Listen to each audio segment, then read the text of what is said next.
Murali, managing director of Kosuri Balaji agro foods private limited. Integrated pack house మనం నిర్మించడం జరిగింది. Actually ఇది మన యూరోపియన్ స్టాండర్డ్ తోటి కన్స్ట్రక్ట్ చేయడం జరిగింది. ఎప్పుడా వాళ్ళు దీనికి మనకి రికగ్నైజేషన్ ఇచ్చారు యూరోపియన్ స్టాండర్డ్ కోసం. ఈ టోటల్ మిషనరీ అంతా మనం యూరోపియన్ స్టాండర్డ్స్ తోటి మనం ఇన్స్టాల్ చేయడం జరిగింది. ఇక్కడ ముఖ్యంగా దీంట్లో ఏంటంటే రైతులు పండించిన పంటల్ని కెమికల్ రెసిడ్యూస్ తోటి మనము ప్రజలకు అందించాలనేది మన ముఖ్య ఉద్దేశము. సో రైతులు చల్లే రోజువారీ చల్లే పురుగు మందులు వాటి యొక్క అవశేషాలని మనం రిమూవ్ చేయడానికి ఫస్ట్ బబుల్ ప్రీ సోకింగ్ వెల్వేటర్ నుంచి మట్టి పార్టికల్స్ కానీ సమాధి ఉంటే క్లీన్ అవుతుంది. సెకండ్ స్టేజ్ వచ్చేసి బ్రష్ వాషింగ్ తోటి సర్ఫేస్ మీద ఉన్న ఏదైతే మన పురుగు మందుల అవశేషాలు అవిటిని రిమూవ్ చేయడానికి. రెండోది వచ్చేసి థర్డ్ స్టేజ్ వచ్చేసి ఓజోన్ వాటర్ తోటి మనం క్లీన్ చేయడం జరుగుతుంది. ఓజోన్ వాటర్ క్లీన్ చేయడం వల్ల ఏంటంటే మనకి పురుగు మందులు రైతులు చల్లిన కెమికల్ రెస్ట్రిక్షన్స్ ఏదైతే ఉన్నాయో మనం దాన్ని రిమూవ్ చేయడానికి అది తోడ్పడుతున్నారు. దాని తర్వాత సార్టింగ్ టేబుల్కి వచ్చిన తర్వాత దాంట్లో ఉన్న డ్యామేజ్ ఐటమ్స్ కానీ ఏదైనా ఉంటే మనం సార్టింగ్ చేసి తర్వాత ఈ యొక్క డీవాటర్ టెన్నెల్కి వస్తుంది. డీవాటర్ టెన్నెల్ వచ్చేసి ఎయిర్ తోటి మనకి దాన్ని డ్రై చేయడం జరిగింది.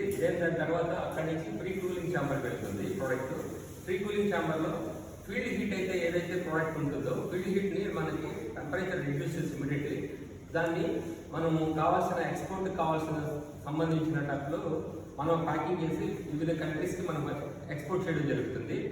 దీంట్లో ఏంటంటే మనకి కూరగాయలే కాకుండా మనం సీజనల్గా మ్యాంగో అండ్ చేయడం జరుగుతుంది. మ్యాంగోలో జనరల్గా జరిగేది ఏంటంటే లోకల్ మార్కెట్లో జరిగేది రైతుల నుంచి తీసుకొచ్చిందని ఒక రూమ్లో పెట్టేసి కార్బైడ్తో కానీ లేదంటే ఇటలీను చైనా ప్యాకెట్స్ వీటితో కానీ చేస్తున్నారు. దానివల్ల ఏంటంటే కెమికల్ రెసిడ్యూస్ వచ్చి వాటిని మనకి మనుషులకి క్యాన్సర్ కారకాలుగా మనకి వాటిని తోడ్పడుతున్నాయి. అది హెల్త్ ఇష్యూస్కి చాలా కాంప్లికేషన్స్.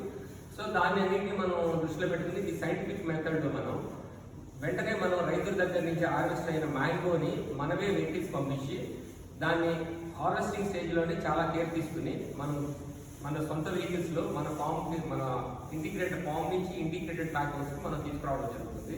ఇంటిగ్రేటెడ్ ప్యాక్ హౌస్ తీసుకొచ్చిన తర్వాత 3 స్టేజెస్లో మనం దాన్ని క్లీన్ చేసి దాని తర్వాత ఫ్రీ కూలింగ్ ఛాంబర్ని షిఫ్ట్ చేసి ఫీల్డ్ హీట్ని రిడ్యూస్ చేసి దాని తర్వాత మనం రైపనింగ్ ఛాంబర్ షిఫ్ట్ చేయడం జరుగుతుంది. రైపనింగ్ ఛాంబర్ యొక్క ముఖ్య ఉద్దేశం ఏంటంటే అందులో ethylene gas only just 19 seconds ఇవ్వడం జరుగుతుంది. దాంట్లో 10% ఇథిలీన్, 19% నైట్రోజన్ 19 సెకండ్స్లో గ్యాస్ రిలీజ్ అయిన తర్వాత 24 అవర్స్ మనం ఛాంబర్లో మ్యాంగో ఉంచడం జరుగుతుంది. దెన్ 72 అవర్స్కి మ్యాంగో టోటల్లీ 100% రైపన్ అవుతుంది. దీనివల్ల ఏంటంటే ఎలాంటి కెమికల్స్ కానీ తో పండించుకోకుండా న్యాచురల్గా సైంటిఫిక్ వరల్డ్ వైడ్గా అప్రూవల్ చేసిన పద్ధతిలోనే మనం మ్యాంగోని మగ్గబెట్టడం జరుగుతుంది. అదేవిధంగా G9 వెరైటీ బనానాని కూడా సేమ్ ప్రొసీజర్ ప్రకారం మనం వాషింగ్ అది దాన్ని చేసుకుని దాని తర్వాత మనం ప్రీ కూలింగ్ తర్వాత ఇథిలీన్ గ్యాస్ తోటి సేమ్ 72 అవర్స్ తోటి మనం రైపింగ్ చేసి ఇవ్వడం జరుగుతుంది. జనరల్గా బనానా మీద కెమికల్స్ అవి జనరల్ మార్కెట్లో చల్లి ఇస్తుంటారు. ఆ కెమికల్స్ దాంట్లో ప్రోడక్ట్ లోపలికి వెళ్ళి మనుషులకి తినే మన పబ్లిక్ ఏంటంటే దానివల్ల హెల్త్ ఇష్యూస్ స్టార్ట్ అవుతుంది. సో దాని కాకుండా సైంటిఫిక్ మెథడ్లో యూరోపియన్ స్టాండర్డ్స్ అండ్ వరల్డ్ వైడ్గా వేసే దాని ప్రకారం మనం ఇంటిగ్రేటెడ్ ప్యాక్స్ 2018లో మనం దీని కన్స్ట్రక్షన్ స్టార్ట్ చేసాం. దీని ప్రాజెక్ట్ కాస్ట్ వచ్చేసి యాక్చువల్లీ 8 crores తోటి మనం దాన్ని ప్రైమరీ ప్రాసెసింగ్ స్టేజ్ స్టార్ట్ చేసాం. దాని తర్వాత మనం దీనికి IPF ఇవన్నీ కూడా మన సెకండ్ స్టేజ్లో మనం ప్లాన్ చేస్తున్నాము. దీనికి ఎప్పుడో వాళ్ళు కూడా మనకి ఎక్స్పోర్ట్ కోసం మనకి లైసెన్స్ ఇవ్వడం జరిగింది. మనకి యూరోపియన్ లాస్ట్ మ్యాంగో సీజన్ వచ్చేసి మనము south Korea and Singapore and Dubai, Oman and UK, Netherlands ఇట్లా ఉజ్బెకిస్తాన్ 7 కంట్రీస్కి మన మ్యాంగో మన ప్యాక్ హౌస్ నుంచి పంపించడం జరిగింది. అట్లాగే 40 feet రేపర్ కంటైనర్ మన ప్యాక్ హౌస్ ముంబై పోర్ట్ నుంచి ఇక్కడ వరకు ప్యాక్ హౌస్కి ఒక 40 feet రేపర్ కంటైనర్స్ మనం తెప్పించి ఇలా చేసిన మ్యాంగోస్ని మిడిల్ ఈస్ట్లో ఉన్న ఒమాన్ అండ్ దుబాయ్కి ఎక్స్పోర్ట్ చేయడం జరిగింది ముంబై పోర్ట్ నుంచి. ఇట్లా దగ్గరలో మనకి నియరెస్ట్ పోర్ట్స్ ఉంటే కూడా మనకి ఫార్మర్స్కి కూడా చాలా హెల్ప్ అవుతుంది. అట్లాగే ఎయిర్ కార్గోని Netherlands and UK and Singapore and South Korea, ఉజ్బెకిస్తాన్కి మనం ఎయిర్ కార్గో ద్వారా బెంగళూరు ఎయిర్పోర్ట్ అండ్ హైదరాబాద్ ఎయిర్పోర్ట్కి మనం పంపించి ఇంటర్నేషనల్ ఫ్లైట్లో పంపించడం జరిగింది. సో మనకి నియరెస్ట్లో ఉన్న గన్నవరం ఎయిర్పోర్ట్ కూడా ఇంటర్నేషనల్ రేంజ్కి వెళ్తే మన ఫార్మర్స్కి ఇలాంటి ప్యాక్ హౌసెస్ నుంచి చేసి విదేశాలకు కూడా మన అగ్రో ఉత్పత్తుల్ని పంపించడానికి మనకి చాలా ఉపయోగకరంగా ఉంటుంది అనేది నా యొక్క ఫీలింగ్. సో దాన్ని ఇక్కడ గన్నవరం నుంచి డొమెస్టిక్ అయితే ఆపరేట్ చేస్తున్నారు తప్పితే ఇంటర్నేషనల్ లేదు. అదొకటి మెయిన్ ఛాలెంజ్ అయిపోతుంది. మనం హైదరాబాద్ ఎయిర్పోర్ట్ పంపించాల్సి వస్తుంది, సో నియరెస్ట్ ఎయిర్పోర్ట్. సో ఇట్లా మనం కస్టమర్కి ఏదైతే అవసరం ఉంటుందో 4 kg 5 kg ఆ ప్యాకింగ్లో మనం పంపించడం జరుగుతుంది. ఇప్పుడు ఇట్లా వచ్చేసి వెజిటబుల్స్ వచ్చేసి మన విజయవాడలో మనం బీ ఫ్రెష్ నేమ్ తోటి 2 రిటైల్ అవుట్లెట్స్ స్టార్ట్ చేసాము. ఇలాంటి రిటైల్ అవుట్లెట్స్ టోటల్లీ మన ఏపీలో పెట్టి ఇలా కెమికల్ రెసిస్టెన్స్ ఫ్రీ ఉన్న వెజిటబుల్స్ని కూడా మనం పబ్లిక్కి అందించాలనేది మన మెయిన్ మోటివ్. సో ఇలాంటి ప్యాక్ హౌసెస్ తోటి, ఇంటిగ్రేటెడ్ ప్యాక్ హౌసెస్ తోటి ఫార్మర్కి కూడా ఏంటంటే మనము దళారీ వ్యవస్థ నిర్మూలించడానికి రైతుల దగ్గరికి మనం నేరుగా వెళ్ళి మన మార్కెట్ ప్రైస్ కంటే కూడా ఎక్స్ట్రా పే చేసి వాళ్ళకి దాన్ని మనం తీసుకురావడం జరిగింది. వాళ్ళకి ట్రాన్స్పోర్టేషన్ లాజిస్టిక్లో వాళ్ళకి ట్రాన్స్పోర్ట్ కలిసి వస్తుంది, ఎందుకంటే మనమే వెహికల్స్ పంపిస్తాం కాబట్టి. అట్లాగే వాళ్ళకి దళారీ వ్యవస్థకి ఇవ్వాల్సిన కమిషన్ ఉండదు, తరుగు వాళ్ళకి కట్ చేయాల్సినంత అవసరం ఉండదు, మనమే డైరెక్ట్. సో దానివల్ల రైతుకి లాభసాటిగా ఉంటుంది. ఒక బెస్ట్ ప్రైస్ మనం ఫార్మర్స్కి ఇస్తాం. అట్లాగే మనం హార్టికల్చర్ డిపార్ట్మెంట్ వారి ద్వారా కూడా కొన్ని ఎఫ్పిఓస్ ఫార్మర్ ప్రొడ్యూసర్ ఆర్గనైజేషన్స్ తోటి మనం కోఆర్డినేట్ చేసి వాళ్ళు పండించే ఉత్పత్తుల్ని మనము తీసుకుని మన ప్యాక్ హౌస్కి తీసుకొచ్చి మనకి ఎక్స్పోర్టర్స్ ఎవరైతే ఇంపోర్టర్స్ అదర్ కంట్రీస్లో ఉన్న ఇంపోర్టర్స్కి మనమే డైరెక్ట్ ఎక్స్పోర్ట్ చేస్తున్నాము.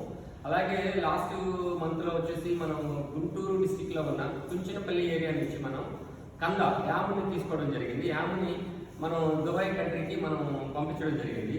సో అలాగే లెమన్ కూడా మనం చేస్తున్నాము. ఇప్పుడు యూరోపియన్ కంట్రీస్లో ఉన్న యూకే అండ్ నెదర్లాండ్స్ వీటికి మనం కస్టర్డ్ యాపిల్ అండ్ చిక్కు అంటే సపోటాని మనం పంపించే దానికి ప్లాన్ చేస్తున్నాము. అట్లాగే G9 వెరైటీని ఇక్కడ మన నూజివీడు ఏరియాలో ఉన్న ఎఫ్పిఓస్లో నుంచి మనం దాన్ని వాళ్ళతో మాట్లాడుతున్నాము. ఆ G9 వెరైటీని మనం తీసుకుని వచ్చి సో మిడిల్ ఈస్ట్లో ఉన్న కంట్రీస్ కానీ సౌత్ కొరియా కానీ వాళ్ళతో ఇంపోర్టర్స్తో డిస్కస్ చేయడం జరుగుతుంది. దాన్ని బట్టి మనం బనానాని కూడా మన ఎక్స్పోర్ట్ ప్లానింగ్లో ఉన్నాము. ఇప్పుడు ప్రస్తుతానికి మనం డొమెస్టిక్కి మనం ఛాంబర్లో ఆల్రెడీ బనానా పెట్టడం జరిగింది. డొమెస్టిక్ మార్కెట్కి బనానాని సైంటిఫిక్ రీజన్లో మనం రైపింగ్ చేసి పంపిస్తున్నాము. సో ఈ వెజిటబుల్స్ వీటిని అయితే మాత్రం మనం రిటైల్ అవుట్లెట్లో మనం బీ ఫ్రెష్ నేమ్ తోటి తాడేపల్లి అండ్ కానూరు రిటైల్ అవుట్లెట్ల ద్వారా మనం ప్రమోట్ చేస్తున్నాము. అట్లాగే ఏపీలో ఉన్న ఇదే రిటైల్ అవుట్లెట్లు మోడల్స్ని ఫ్రాంచైజ్ మోడ్లో ఇచ్చి ఎవరైనా కూడా ఔత్సాహిక బిజినెస్ వాళ్ళు ఉంటే యూత్కి మనం ప్రోడక్ట్ని ఫార్మర్ దగ్గర నుంచి బల్క్లో ప్రొక్యూర్మెంట్ చేసి బెస్ట్ ప్రైస్ ఫార్మర్కి ఇచ్చి సో పబ్లిక్ కూడా బెస్ట్ ప్రోడక్ట్ ఇవ్వాలి అనేది మన మోటివ్తో వెళ్తున్నాము. యాక్చువల్లీ బేసికల్గా నేను ఫుడ్ ఇండస్ట్రీలో నుంచి నేను ఆల్రెడీ లాస్ట్ 20 years నుంచి ఉన్నాను. వీట్ ఫ్లోర్ ఇండస్ట్రీ మేజర్గా మనకుంది బాలాజీ అగ్రో ఫుడ్స్ తోటి. దాంతో మనము ఏపీ గవర్నమెంట్కి మనము wheat flour public distribution system కూడా ఇవ్వడం జరిగింది గతంలో.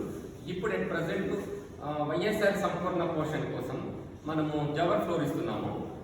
సో దాంతో ఇలా ఫార్మర్స్కి ఆ ఇండస్ట్రీ చేస్తున్నప్పుడు ఫుడ్ ప్రాసెసింగ్ సొసైటీ వాళ్ళు ఇక్కడ మన చుట్టుపక్కల ఉన్న రైతుల దగ్గర నుంచి ఫ్రూట్స్ అండ్ వెజిటబుల్స్ చాలా వేస్ట్ అవుతుంది, వాళ్ళకి దళారీ వ్యవస్థ చాలా ఇబ్బందిగా ఉంటుంది అని వాళ్ళు చెప్పడము మనం దాన్ని స్టడీ చేసి లాస్ట్ 2 yearsలో మనము దీన్ని కన్స్ట్రక్ట్ చేయడం జరిగింది. సెకండ్ ఫేజ్ వచ్చి కూడా దీన్ని మనం ఇంప్లిమెంట్ చేస్తాము. సో ఇలాంటి ఇండస్ట్రీస్ వస్తే రైతులకి లాభదాయకంగా ఉంటుంది, పబ్లిక్ కూడా చాలా ఆరోగ్యమైన పండ్లు కూరగాయలని తినేదానికి కూడా అవకాశం ఉంటుంది. ఇలాంటి కెమికల్ వెజిటబుల్స్ని బాగా ఆర్గానిక్ అది ఇది కాకుండా ఇలా కెమికల్ రైతులు ఏదైతే చల్లిన పురుగు మందుల్ని మనం రిమూవ్ చేసి మార్కెట్కి ఇవ్వడం వల్ల బాగుంటుంది అనేది నా ఒపీనియన్తో వెళ్తున్నాము. ఇట్లాగే గవర్నమెంట్ కూడా దీని మీద ఇనిషియేట్ చేసి అన్ని నియోజకవర్గాల్లో ఇలాంటి ప్రైమరీ ప్రాసెసింగ్ ఇండస్ట్రీస్ని పెడదామని కూడా గవర్నమెంట్ ప్లాన్ చేస్తుంది. ఇదేదో త్వరగా ఫినిష్ చేస్తే రైతులకి లాభసాటిగా ఉంటుంది, పంటలకు గిట్టుబాటు ధర బాగా జరుగుతుంది, అలాగే పబ్లిక్ కూడా మంచి ఆహారాన్ని అందించిన వాళ్ళు అవుతారు అని నా యొక్క ముఖ్య ఉద్దేశం.